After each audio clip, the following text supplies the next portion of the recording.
Sederalun 4 unit rumah di Dusun Lun, Desa Pantepiye, Kemukiman Tengku Dikrung, Pesangan Biren, terbakar habis sekitar pukul 9.30. Rumah yang terbakar membuat 3 konstruksi permanen tinggal beton saja dan 1 unit konstruksi kayu rata dengan tanah. Dalam musibah tersebut, seorang warga bernama Irwan Abdullah mengalami luka bakar dan segera dilarikan ke Puskesmas Pesangan. 2 unit damkar dari Biren serta 1 unit dari Pos Kutablang Biren tiba di lokasi sekitar pukul 10. Api baru berhasil dipadamkan sekitar pukul 11.30.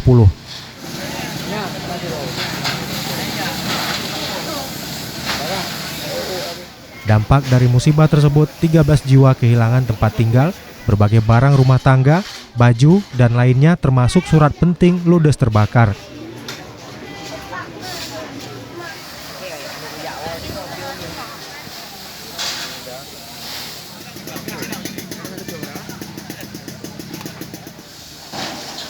Dari Biren, Yusmandin Idris, Serambi On TV.